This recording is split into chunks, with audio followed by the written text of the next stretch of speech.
کوفہ ایک بار پھر فتح ہوا۔ مصعب ابن زبیر تخت پر براجمان ہوا، اس کے سامنے مختار ثقفی کا سر کاٹ کر لایا گیا۔ اس نے فرمان جاری کیا کہ جشن مناؤ، دشمن اسلام مارا گیا۔ دربار میں بیٹھا ایک بوڑھا مسکرا دیا۔ مصعب نے دریافت کیا، کیوں ہنستا ہے بڈھے؟ بوڑھے نے کہا، ماضی یاد آ گیا، حال سامنے ہے، مستقبل آدھا دکھائی دے رہا ہے۔ مصعب نے حکم دیا کہ تفصیل سے بتایا جائے۔ بوڑھے نے بولنا شروع کیا، یہی دربار تھا، عبید اللہ ابن زیاد تخت پر بیٹھا تھا، حسین ابن علی کا سر لایا گیا۔ ابن زیاد نے کہا، جشن مناؤ، دشمن اسلام مارا گیا۔ ہم نے جشن منایا۔ ایک بار پھر یہی دربار تھا، جس مختار ثقفی کا سر تیرے تخت کے نیچے پڑا ہے، یہ اسی تخت پہ بیٹھا تھا۔ ابن زیاد کا سر کاٹ کر لایا گیا۔ مختار ثقفی نے فرمان جاری کیا، جشن مناؤ، دشمن اسلام مارا گیا۔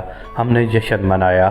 آج وہی دربار ہے، تو تخت نشین ہے، مختار ثقفی کا سر لایا گیا ہے، تیرا حکم ہے جشن مناؤ، دشمن اسلام مارا گیا۔ ہم آج بھی جشن منائیں گے، کل بھی یہی دربار ہوگا۔ یہ تو نہیں جانتا کہ تخت پر کون بیٹھا ہوگا، لیکن اتنا پتا ہے کہ سر تیرا ہوگا اور فرمان جاری کیا جائے گا، جشن مناؤ، دشمن اسلام مارا گیا، اور ہم جشن منائیں گے۔ بوڑھے کی پیشن گوئی کے عین مطابق کوفہ کے دربار میں عبد المالک بن مروان کے سامنے مصعب بن زبیر کا سر پیش کیا گیا اور اس نے جشن منانے کا حکم دیا۔ کسی نے بوڑھے کی بات کا عبد المالک بن مروان کے سامنے ذکر کیا تو عبد المالک بن مروان نے فوراً دربار کی عمارت کو گرانے اور دربار کو کوفہ کے کسی اور علاقے میں تعمیر کرنے کا حکم دیا۔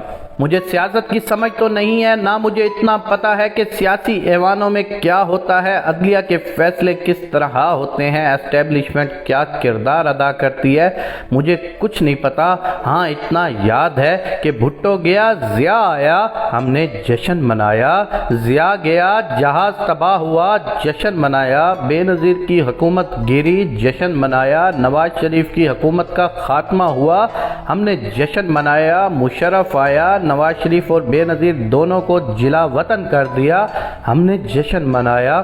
دونوں واپس آ گئے، ہم نے جشن منایا۔ مشرف گیا، ہم نے جشن منایا۔ گیلانی حکومت ختم ہوئی، ہم نے جشن منایا۔ نواز شریف حکومت ختم ہوئی، جشن منایا۔ اب ایک بار پھر ہم جشن منا رہے ہیں، اب اگلا جشن بھی ہوگا۔ سب کو معلوم ہے اگلی بار سر کس کا ہوگا، لیکن یہ پتہ نہیں کب اور کیوں۔ تو کیا ہم بحیثیت ایک قوم، چاہے کسی بھی سیاسی جماعت سے تعلق رکھتے ہوں، صرف جشن مناتے رہیں گے؟ کیا ہم سوچنے کی صلاحیت رکھتے ہیں؟ اگر رکھتے ہیں تو سوچتے کیوں نہیں ہیں؟ اندھی تقلید کوئی ہم سے سیکھے، ہمارا حال دیکھیں۔ ہمیں چوری اور کرپشن پر کوئی اعتراض نہیں، بس چور اور کرپٹ ہماری مرضی کا ہو۔ اس قوم کو کسی عبد المالک کی تلاش ہے جو اس عمارت کو گرا کر نئی عمارت کی تعمیر کا حکم دے۔ ہمارے ملک میں کوئی بھی مرتا ہے، نیا تخت نشین ہوتا ہے، کوئی تخت سے گرایا جاتا ہے، ہمارا کام صرف اور صرف جشن منانا رہ گیا ہے۔ آئیے دوستو مل کر تاریخ کے ان اوراق کا مطالعہ کرتے ہیں کہ ہم جشن منانے والے ہمیشہ نقصان میں رہے ہیں۔ ہمیں اس عمارت کو ہی گرا کر نئی عمارت تعمیر کرنا ہوگی تاکہ مملکت خداداد پاکستان اپنی ترقی کی منزل پر گامزن ہو سکے۔